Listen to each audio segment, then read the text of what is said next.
And we're live. Hello, everybody. We're here today to talk about Craven's 2024 planned study abroad trip to Ireland. My name is Kyle Warner. I'm an English instructor at Craven, and I now run the study abroad program. My name is Jessica Cofield. I'm a biology instructor here at Craven, and I have actually been on a few of these study abroad trips, but I was fortunate enough to be able to go on the trips to Ireland in 2014 and 2017. And I also participated in Craven's 2017 trip to Ireland as well, although I was not leading the study abroad program at the time. But got a lot of information for you in terms of what we're going to be doing in May of next year. The trip is planned for May 19th through the 31st of 2024. And I figured we'd start off by talking about some of the places that the trip will be going, where we'll be based in Ireland, and then sort of move on from there, and we can talk about our experiences. Yeah. But yeah, so if you can see this first slide, notice the arrow pointing here to the Institute of Study Abroad Ireland. That is the institution that we are partnering with for this trip. They're the same group that we partnered with for previous trips to Ireland as well. They are based in northwestern Ireland, as you can tell here. It's also called the Wild Atlantic Way because, for good reason, it's pretty rugged up in that area. It's beautiful. We're going to be right there on the coast. And we will be exploring some areas directly around County Donegal, which is the county that we will be based. And yeah, so they're an institution that you can check out on Facebook. They're primarily led by Dr. Neve Hamill. Neve is amazing. Yeah, she's absolutely great. She knows everything about everything Ireland. True.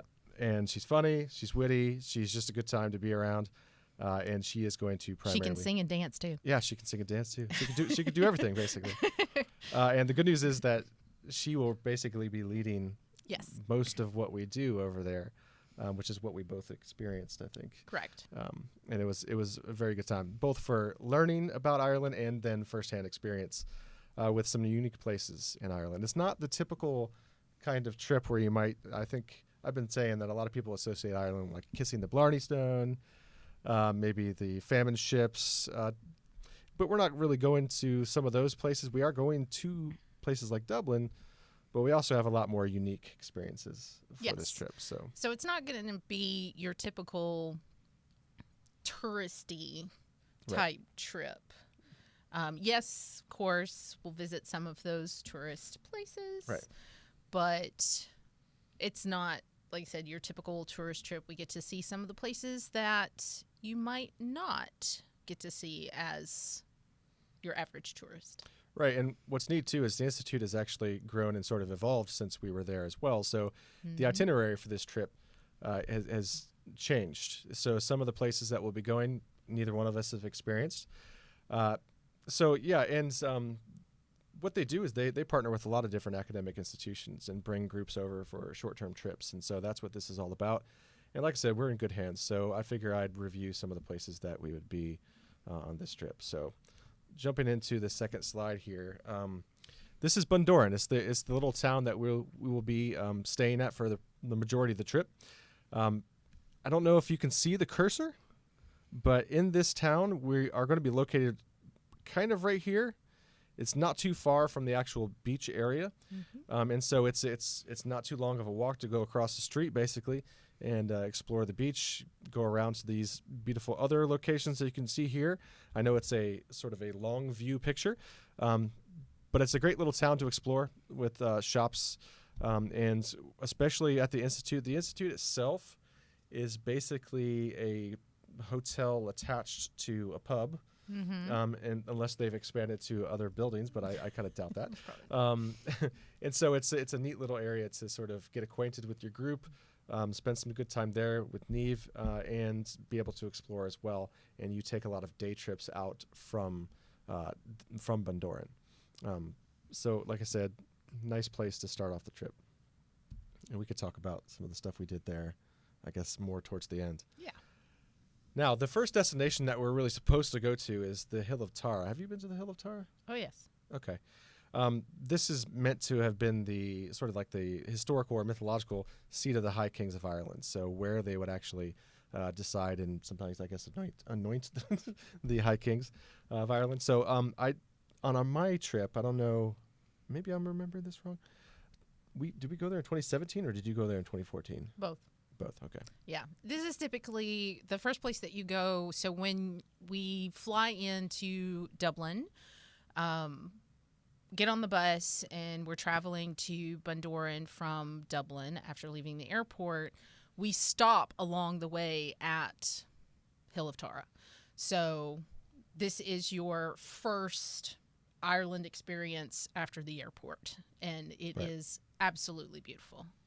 Yeah, as you can kind of see from the image, if you can see it, another sort of long view picture, but it is a very pretty area that you will stop at almost immediately on your way to Bundoran. Mm-hmm. Next, if you are at all interested in Ireland trip because of the mythology that surrounds Ireland, then you'd be happy to know that we are supposed to be stopping at Queen Maeve's Cairn, which is basically an ancient memorial site to this mythological figure of Queen Maeve, who was the daughter of a High King of Ireland and also a renowned warrior, and sometimes trickster, depending on what story that you're reading from Irish mythology. But this is a place that I didn't get to experience. I assume you did not either in the 2014 trip, which I was not on.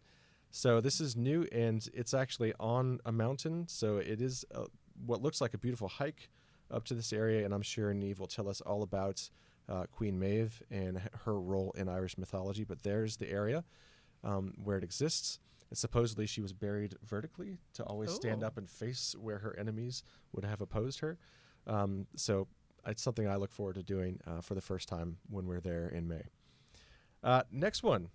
Now, I'm trying to figure out, where are you, Jessica, in this I'm picture? in the back There you of are. this picture, Yeah. yeah. And I'm up here in the front here. So we will be visiting O'Donnell Castle, which is in County Donegal. But what was cool for me is Ireland, for a lot of people, is a genealogical destination as well, because you might have Irish roots. That is the case for me. This is one of my ancestral castles for my family line, the O'Donnells, and we got to go there. So that was really, really cool for me. It's also just a neat place to be able to walk through. Oh yeah, and of course Niamh will actually took us on a tour through O'Donnell Castle and like gave us the history behind the people that live there and the castle itself.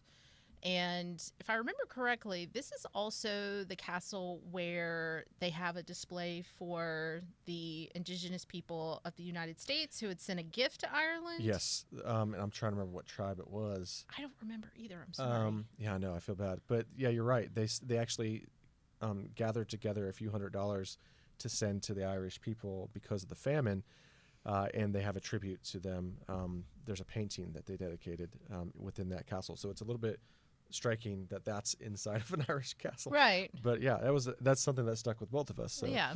It's kind of neat to see those things there. Now we're also going to stop in Donegal town. So if you can see from that picture, it's another beautiful little town that we got to walk through. I'm trying to remember everything we did there. That I'm almost sure is where we went to the Donegal Brewery and got to learn about how they brew different beers. Yes. I think that's also where we had just some good free time as well that we were able We to, did. yeah. Yes. We got to explore, and there's also some decent shopping. Oh yeah, that's right. There was some good shopping. Yeah. So that's and that's right in the county where we are as well. So it's an easy little trip over there to visit this town. This was one of my favorite places in Ireland. It's actually pronounced the Slieve League Cliffs. It was awe-inspiring, to be honest. I was standing there on the edge of these cliffs. There's not really guardrails around. There are not. And there's also sometimes, I guess, high winds, which made it doubly thrilling to be standing on the edge of these cliffs. They're not as famous as the cliffs of Moher, but it's because they're not as sheer. But these are actually higher. And as you can tell, they're very jagged and rocky and kind of work their way down to the ocean there. We have a question before you move on. Sure. Okay. When you mentioned that we were partnered with the Institute of Study Abroad, what exactly does that mean, the partnering? Well, basically it means that they help arrange the itinerary. They give us lodging. They keep us there underneath the leadership of Dr. Hamill. And it's a little bit of extra information about that. She does lessons in conjunction with the things, the places that we're going. So in the morning, we may wake up, have breakfast, and then walk right in and have some really, really cool lessons that are relevant to the sites that they then will take day trips to. So that institute really sort of takes charge of a lot of what we are going to be doing there and does a good job of it. So when we say we're partnering with them, we're literally making a contract with them and then working with them, and they are in charge of some of the things that we do. They kind of help guide us, and that's why this trip is more unique. It's because it's not through, let's say, a typical kind of tourist company for Ireland. It's through this smaller institution, which knows more of the areas in County Donegal and some of the other places that we can go that are more unique to that part of Ireland. It provides the trip not only with these beautiful destinations to visit, but actual education about the places that we're going, the history, folklore. Yeah. That was always my favorite part, was the folklore. I just found that fascinating. But you get this additional information that on just a typical, average tourist trip, you would learn about the country that you're visiting. And Dr. Hamill is wonderful about giving those lessons and providing them in a very fun and interesting way. Yeah, she's totally accessible and humorous, and so if you have a question or want to ask her something or really engage with her, she's there a lot of the time. So it's great in that way. It's more of a personal relationship that you have with these people who run the institution than you might with like a normal tour. But anyway, so I don't know what your thoughts were on the Slieve Cliffs. So in 2014 we did not go to Slieve League, but of course 2017 we did. For those of us that have a fear of heights, it was a teeny bit unnerving because, like you said, there were no guardrails, but the views were just like you said, awe-inspiring. Being an amateur photographer, you would not find me without my camera in my hand pretty much everywhere we went. And I took so many pictures at the cliffs because the views were This was one of them I took. Yeah. I tried not to put my big old face in these pictures that I put on the slideshow, but this is one of them that I didn't actually appear in. It was nice. What's neat too is I tried to mention in a couple of the first info sessions that I'll have, and I'll get to those dates in just a little bit, that the drive up to the cliffs is also very cool. It's not necessarily scary because if I remember correctly, you're on the right side of the road. And so people are trying to pass you there, and you're not you don't feel like you're on the edge, but you also have to. There's very limited space when a car is coming the opposite direction, and you have to allow them to fit through. Especially when you're on a tour bus. Yeah. And they did allow us to wander a little bit. What I told them earlier is don't expect to be able to wander off into the fog and the mists, to the distance. So they want to keep an eye on you, but they allowed you to kind of wander around when you're there. It was absolutely gorgeous. I wish we could have spent more time there, and we did have a decent chunk of time there. We did. It's something that I absolutely journaled about, wrote about, because it was one of the more awe-inspiring sites of our time there, at least in my opinion. I think in most people's opinion. Yeah. But all right, so next one, this is a new location as well. I don't think you and I have been there. I have not. But Killybegs is a little fishing village, and I think that's the whole point of it. You're supposed to get the feel of what a fishing village is in the modern world. We're going to eat there, and we might take a little bit of a tour there, but it's kind of a stop along the way, I believe, because we're going to end up in Erinmore Islands. I am really looking forward to this. I've never been there. You have to take a ferry over to get to it. You can see that it's beautiful, but also a little bit isolated and desolate. Very rugged. But I love that. I'm looking forward to going over there and seeing what it's all about. It looks like almost a mini version of some of those cliffs that you see. Yeah. And who knows what else we're going to be doing there, because not entirely sure what all they do there yet, but it's a place that I would love to visit based on all the pictures and things that I'm reading about people going over there. So It'll be a new experience for everybody. Definitely. And another castle has been added, Glenveigh Castle, which is also in County Donegal. I've never been there. We might have gone to that one in the 2014 trip. Really? Maybe. I don't think I've seen an itinerary from that trip, so I'm not sure. It looks familiar. Okay. Yeah, so it'll be completely new for me. I've not wanted to look up too much about it because I want it to be a new experience. But I know that they say that it's supposed to be more striking than the O'Donnell Castle as far as visually. Yep. And so who knows what all she's going to teach us about the Glenveigh Castle, but that'll be a new part of the trip as well. And then Derry. Oh, yeah.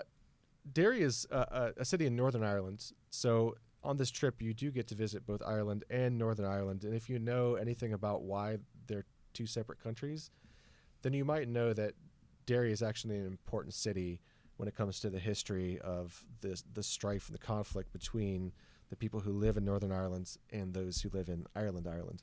Yes. There's a lot of history that goes in there in terms of the British wanting to take over the land away from Irish, politics, religion. So there's a lot of things that feed into it, and there had been a lot of problems and some violence that extended throughout the 20th century as well.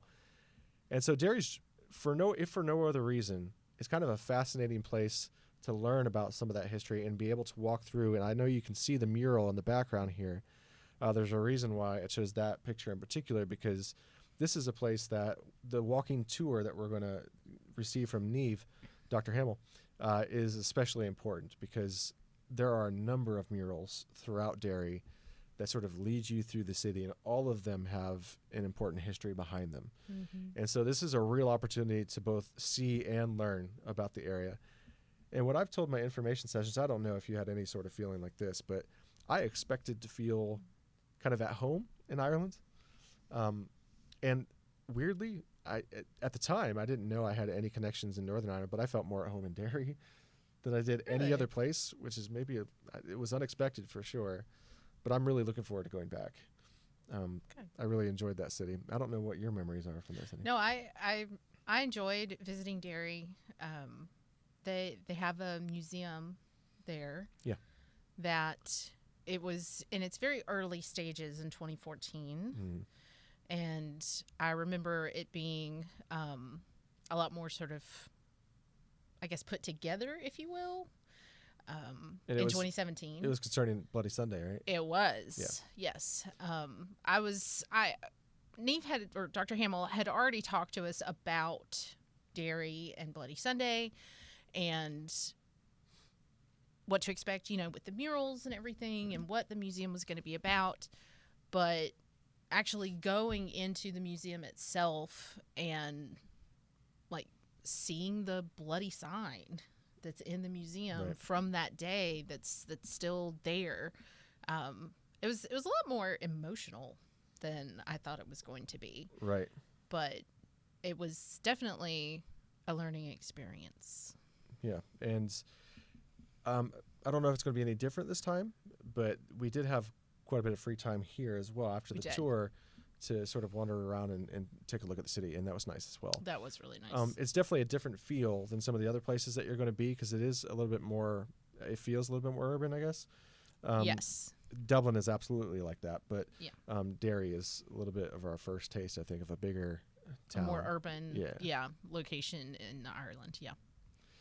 Then we have Dublin, which is where we're going to end the trip because May 30th of next year, we had the option of adding a full day in Dublin, and I decided that was going to be worth it. And one of the reasons for that is because Dublin is a great place to really kind of explore, maybe go off on your own little excursion that you decide to take.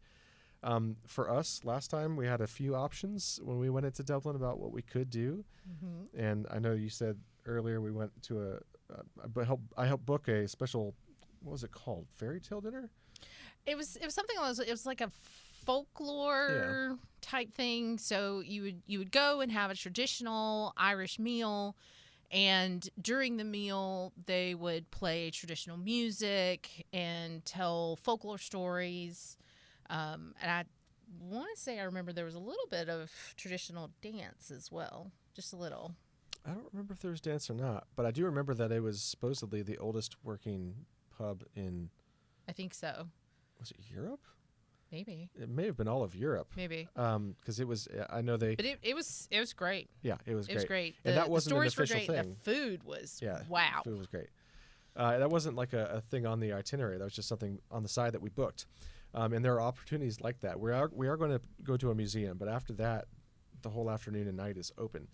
And so you have the opportunity to go. Let's say we went to the Guinness factory last time. You can do that. You can go to the Jameson distillery. You could go to Trinity College.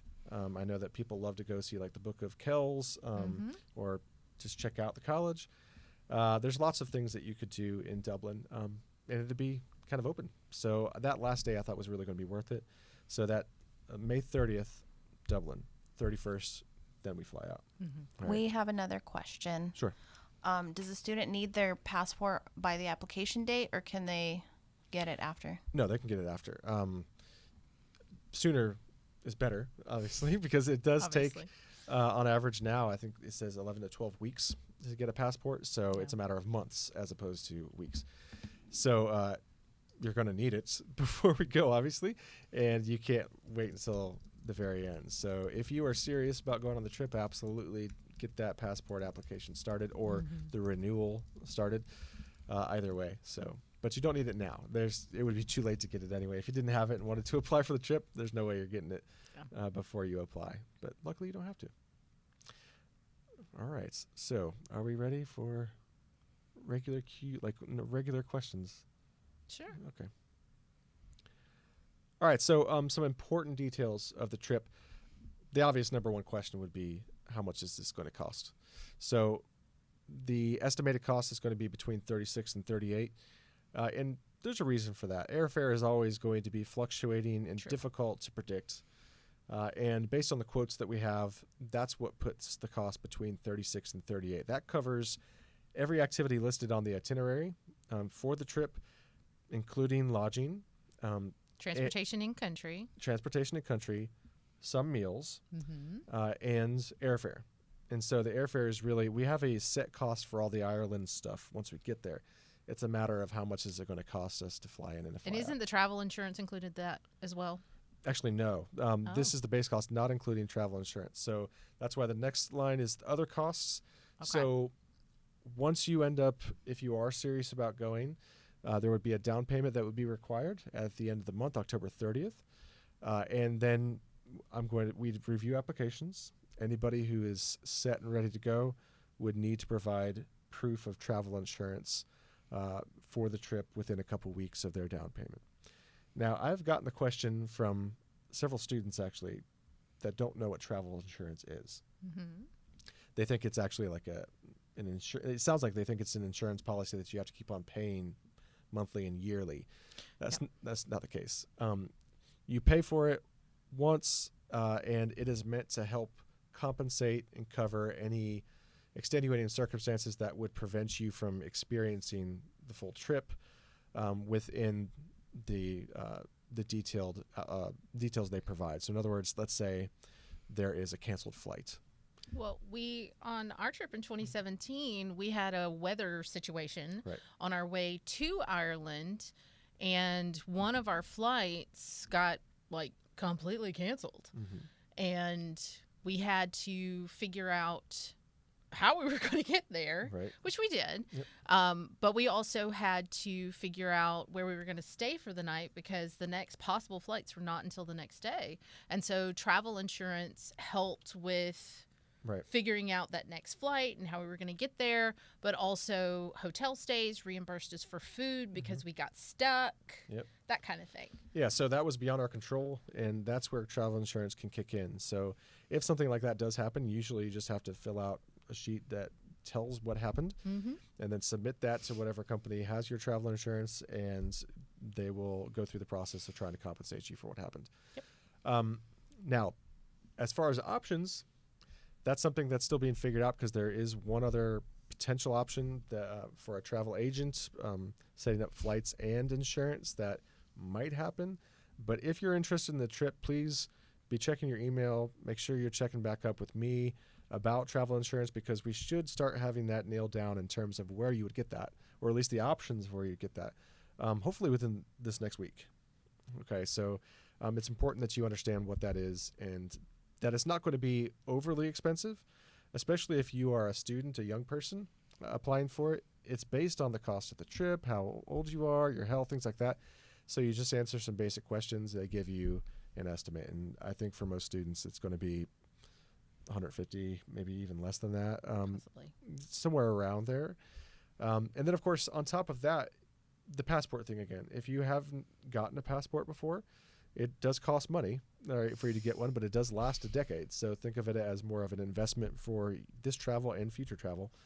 And you would need to go through with that, and that usually is between $100 and $200. I think so. So that, again, will last you quite a while. And then, of course, you just need to plan for any other funds that you might need for the trip. So meals, souvenirs, things like that.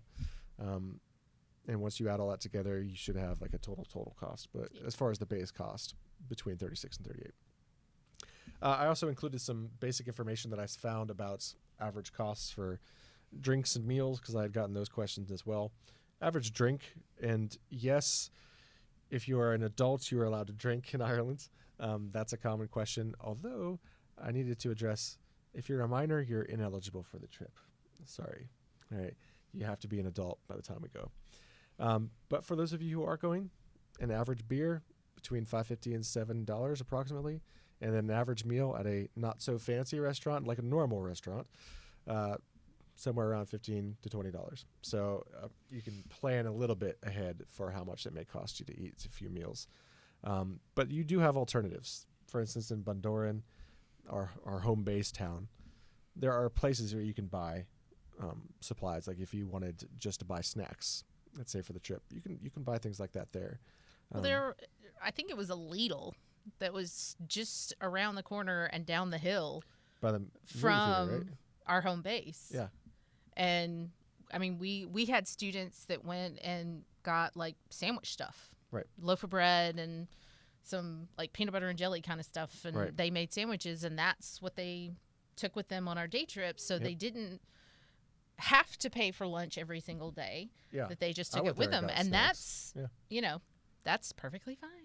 Yeah, so you don't Whatever always works have to for go you. out. Yep. You don't always have to go out and eat. So there are alternatives.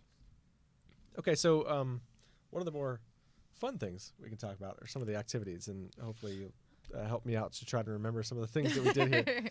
But of course, there are things that are built into the itinerary, like guided tours, and those range from a number of different kinds of sites. Okay. There's also a lot of exposure to Irish music.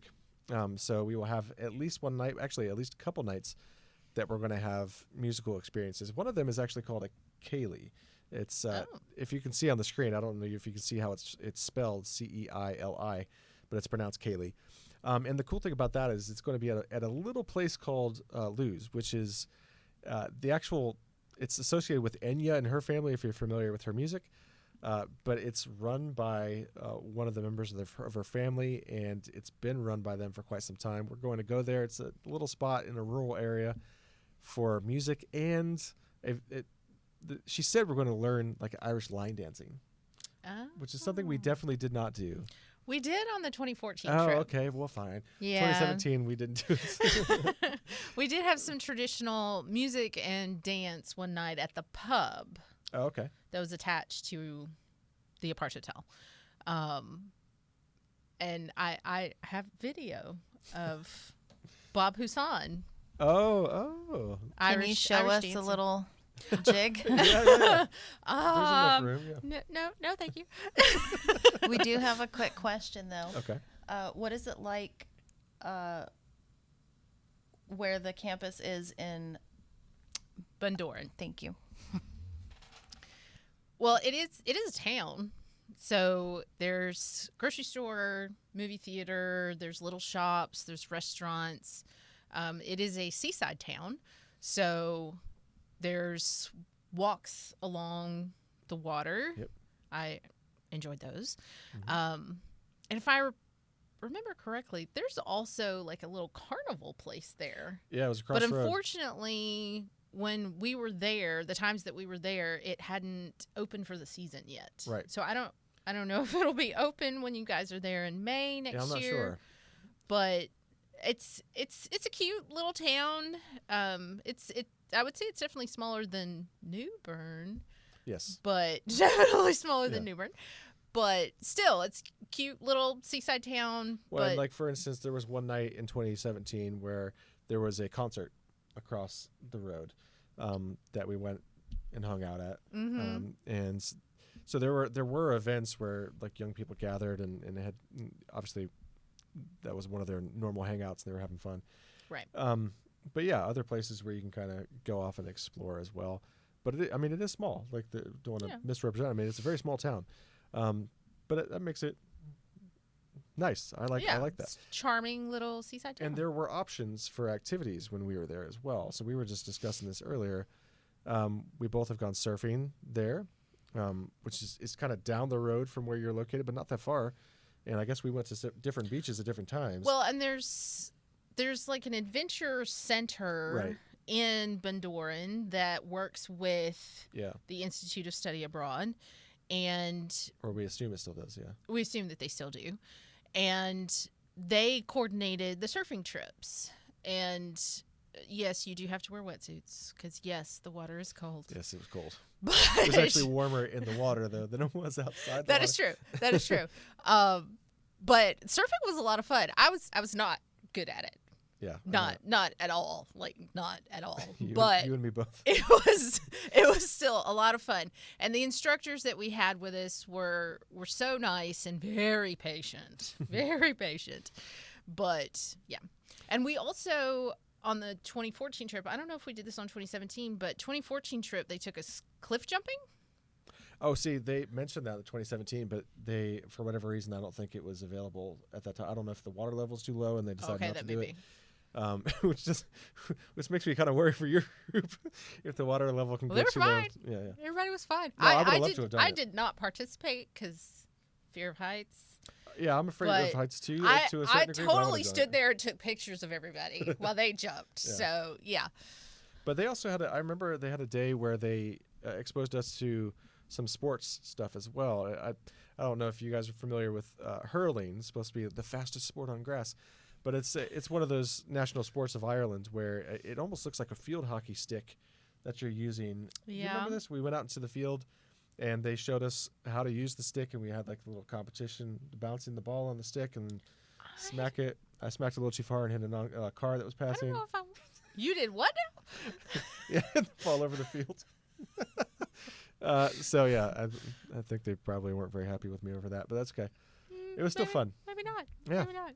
So Yeah. they had different things like it. We also had like a climbing wall at one point. I'm not sure if they do all that anymore, because I don't think the itinerary includes a day at like the adventure center like it did before.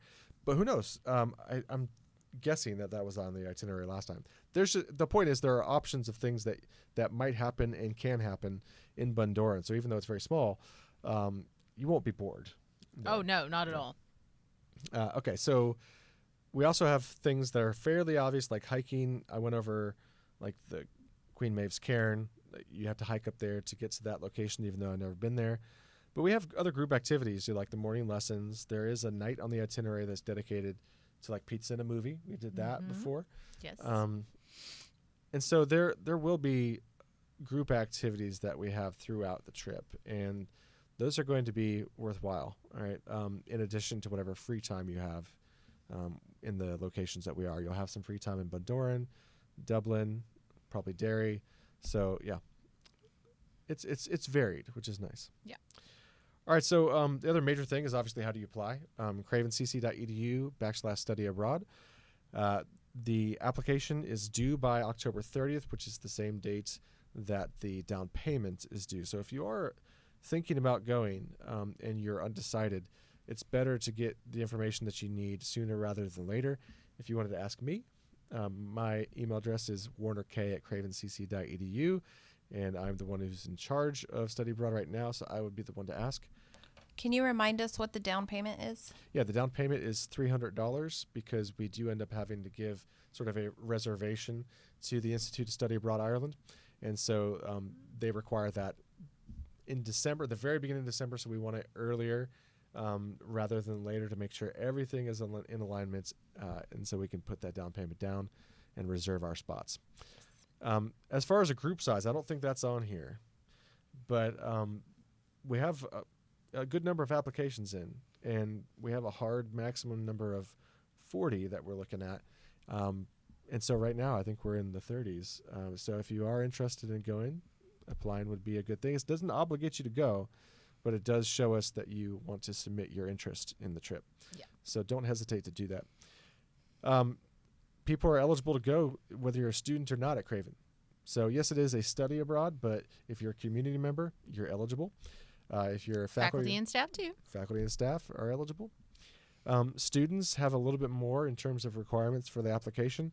In addition to the actual application you'll fill out online, which is not very long, you have to have an unofficial transcript, 2 letters of recommendation, and a 1 to 2 page answer to the prompt that's on the screen right now.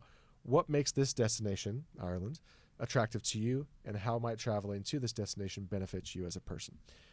What those requirements do is enable those of us who are on the Study Abroad Committee to review your applications and start deciding who is eligible and who might be eligible for scholarship money. Correct. And I think that's what the next one is. Yeah. Yeah. So basically, if you have a 3.0 GPA and you've completed at least 12 hours of credit to make you eligible for the trip to begin with, then you're going to be eligible for the scholarship as long as you've fulfilled those other application requirements. So we have some funds to divvy up to students. Shout out to the foundation for helping us out with some of those funds. Thank you guys.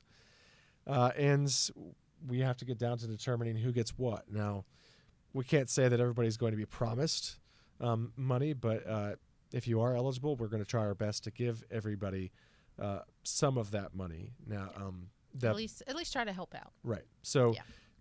we don't want to give out the false impression that somebody's entire trip is going to be covered. But at the same time, anything towards the trip can help out a lot, especially when you are worried about the cost potentially. So we'll do our best to give everybody some money that we can. All right. And that will be, like I mentioned, on the committee's shoulders to decide who gets money and what money they will get. Yep. All right. Yep. Is there anything you wanted to add to that? Just that make sure that you do fill out that application, that you write that prompt, get those letters of recommendation in. And those letters of recommendation, it is highly recommended that you choose someone to write your letter that can speak to your character. We want to make sure that students going on the trip are responsible, show up on time, right. Will not be mean to people, I guess. So it's actually a fairly common question. People have been asking me what goes in the letter of recommendation. Like you're saying, it's whoever can attest to your character, as long as they're not like a family member. We have had inquiries about that, but an employer, a teacher, a longtime coworker or coach, something like that. And of course, letters of recommendation can be opportunities to brag if you have achievements that you want to share with the committee. Great. Absolutely. But character attestations are like the number one thing. Yeah. Because we want to make sure that we don't bring students who are going to end up causing trouble. Correct. Not that any of you are troublemakers, but some of y'all are troublemakers. Okay. And then I think, kind of, is it lastly? Yeah. We'll get to the other slide. But basically the last question, is there a course associated with study abroad? Yes. Humanities 120. So those students who actually are going on the trip will enroll in Humanities 120. It's basically a cultural studies class that is catered toward the country you are visiting. So overviews of Irish culture, mythology, music, all these different things, that'll be part of it. It's not designed to be rigorous. So I don't want to give people the false impression that you're going to be working on that more than you are any other class. It's meant to prepare you. So let's get that straight real quick. Can full-time students, if they already have 12 credits, are they able to add this as well? Or they have to pick and choose? There shouldn't be a reason why they can't.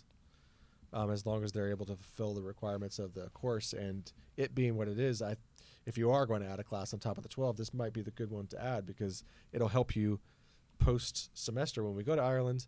And like I mentioned, it's not going to be overly rigorous. It's more informational, and it should be helpful, right, more than anything. Will they still have a presentation to be given when we return on a topic of their choice?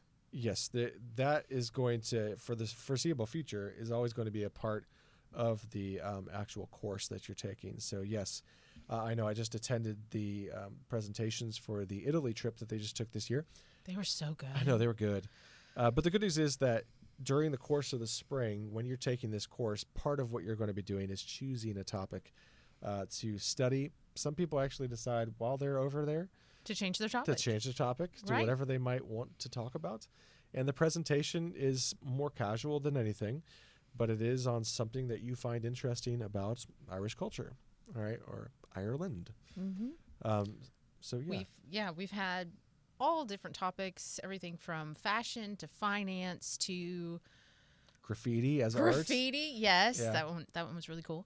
To folklore, to architecture, Right. to I don't know. There's just so many different topics. Right. So there's plenty to talk about with Ireland. I know when I go, you mentioned folklore, mythology, for me, genealogy.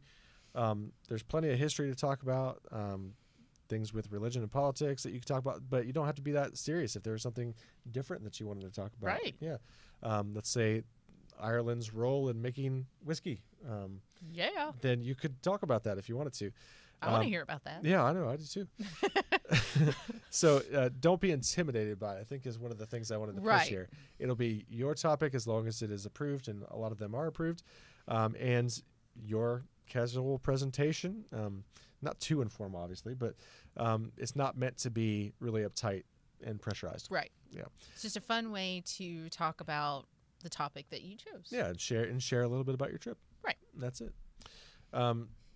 So that will be part of what is required for the students going on the trip.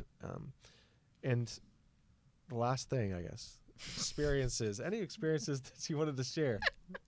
Cue Jessica. Thank you, Jessica. Well, I remember from like one trip to the next, from 2014 to 2017, there were some differences between the two trips. Like I mentioned, I want to say that one castle that we talked about Glenveigh? that we went to in 2014, but then we did not go to in 2017. It's a beautiful castle. I love castles. Got some really good pictures. Got really pictures. Carry my camera all the time. Yeah. All the time. But in 2014, I did the surfing trip and got to go surfing. It was a lot of fun. But because I had already had that experience on the 2017 trip, we were offered an alternative of going horseback riding on the beach. I was very excited. Clearly. I was very excited. So I chose to go on that excursion because, again, I'd already done surfing. I'd already experienced that. It was tons of fun, but I wanted something different. So I went horseback riding on the beach, and it was so much fun. The horses were great. The Institute of Study Abroad had partnered with a stable in County Donegal, and there was actually a fair-sized group of us that went, and yeah, we got to ride along the beach. I'd never, even though I grew up with horses, I'd never actually ridden a horse on a beach, and that was amazing. Yeah, weirdly, I've done that, but not in Ireland. Okay, well, I got But to yeah, do it in it was- Ireland. It was great. It sounded awesome. It was a lot of fun. I played golf in addition to surfing when I was there the last time, and what they say about the weather, if you're curious, is that it's somewhere in the middle of the extremes. So when you're in Ireland, it usually doesn't get freezing, but it also doesn't get overly hot. So it's somewhere in the middle, but it can be a little bit unpredictable, and that unpredictability really showed itself when I decided to play golf on a links course, and the winds Picked whipped. up. Yeah. And Yeah. So, for instance, I was facing a fairway. I was like, wow, the wind is really strong. I think I'm going to have to aim over here. So I did, and the ball proceeded to float way past the fairway over there. So that was my experience with golf. I really did awful. But it wasn't your fault. It was the wind. No, it's never my fault when I play awful. Right, of course. No, of course not. But I also had some other interesting experiences too. I wanted to call attention to Okay. 2017 when we visited Galway. It's something that is actually not on our itinerary this time. But I actually did want to mention it for a couple of reasons. First of all, Dr. Hamill is very receptive to the feedback of students because she said that one of the reasons they changed the itineraries because of the opinion surveys that they had, and they're constantly changing things and updating things. So the itinerary is different. I'm looking forward to those new places we're going. But Galway was pretty neat for us, especially when I dragged you along, walking to try to find one of my old grandfather's graves in Galway, Ireland, unsuccessfully, I might add. Yeah, we just walked walk ourselves to a death. long way, a very long way. It's just down the road, and then to miles a later. cemetery to look for this gravesite of his ancestor, which we did not find. But I will say, when we did make it back into like city proper, the pub that we went to for dinner, the food was awesome. Yes. It was very, very good. It was very, very good. I'm trying to remember the name. It was like McGinnett's or something like that. Something. Yeah, and in each corner of the pub had a different design to it. Like Right. One was like a bamboo corner. One was like pictures of Yes. Irish people corner. One, Yes. So it was really neat, and you're going to have those kinds of experiences that stick with you regardless of what the itinerary is. So some of these new places hopefully will offer up some And memories. of course, when you go into country, I highly recommend that at least one of your meals that you have traditional Irish food. It is very, very good. Yeah, And actually, don't be surprised of the sheep everywhere. Everywhere. that's true. Yeah, when you're driving, you're going to see them everywhere. Everywhere. Yeah. Everywhere. I had a slide. I'm surprised. I don't know what I must have cut it out somehow, but of different foods. And I had people guessing at the info session what they were. I forgot one particular thing that I wanted to mention, kind of double back on. So when we talk about the down payment, one of the common questions about the cost of the trip is how is the payment schedule going to be? And that's a fair question. So once you make your down payment, sort of reserve your seats. In that spring semester, when you start taking the course, there's also going to be sort of a payment schedule where we're going to have group get-togethers. And this is an important detail because these get-togethers that you have in spring are very important, both for you to familiarize yourself with the group that's going, but also to get some very practical information about the trip. Things like how do you Are exchange... these group meetings just for students? No. We're going to try to get everybody in there, which, depending on the size of the group, could be a task in itself. Right. But, like, what plugs do you take in order to charge True. your devices? When do I exchange currency? How do you exchange currency? Yep. What kinds of clothes should I pack? So those meetings are going to align with the necessary payments that you're going to make for the remainder of the cost of the trip. So the down payment is the first step along with the travel insurance and stuff, but then in the spring is when the rest of the payments really take place. All right, so that's an important detail that I wanted to remember to throw out there. And those group meetings that you have, like you said, they're to prepare you, but will they also be not just informational about like what plugs to bring and exchanging currency, but will there be sort of the educational aspect to them as well? Yes. So we will sort of reinforce some of what is going to be going on with the class the students are taking, because the community members will also be in there as well. And so we will be reviewing topics. Let's say if we want to talk about a part of the history of Ireland, sure. We may have guest speakers come in that have some expertise. Also, Dr. Hamill has offered to come in via like Zoom or Skype or whatever we need to for one of these sessions. So I am absolutely going to take her up on that. It would be great for everybody to meet her. I want to come. Yeah, that's fine. Yeah, that'd be I want to great. be there. Yeah, to meet her before we actually get over to Ireland, because it's nice to not have to familiarize yourself with somebody for the first time when you're arriving at the airport. Right.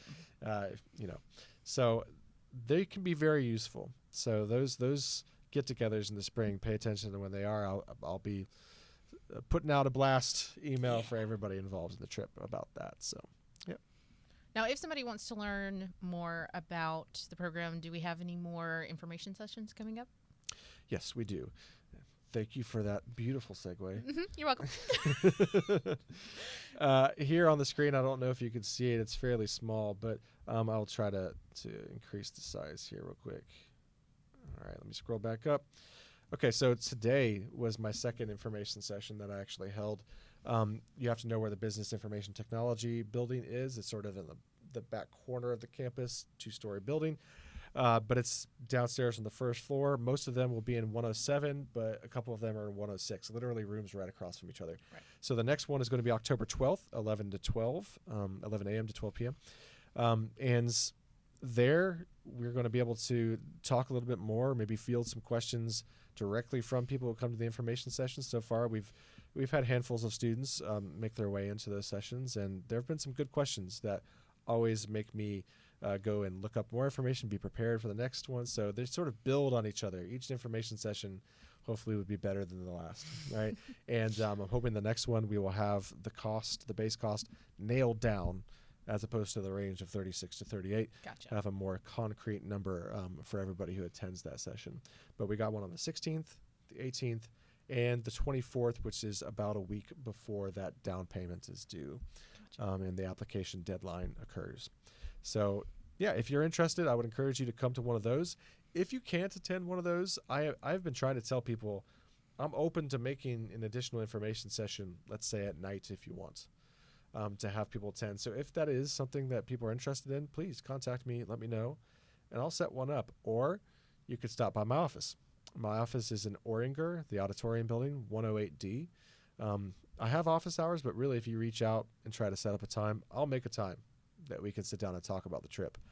And last thing I wanted to point out too is there is one of my lovely coworkers, Shelby Davis, who works in aesthetics, who is going to be helping to co-lead the trip. Yes. And she's going to become more and more involved in the spring semester. But she is going to be somebody that you will become acquainted with as well. And in the spring, if you have questions, really you can go to either one of us and ask questions about the upcoming trip. So you have options. Very good. Okay, so any other thing that we need to cover here? Any other questions? No other live questions? Okay. Okay. I guess we are good. All right. Thank you, everybody. Thanks for coming.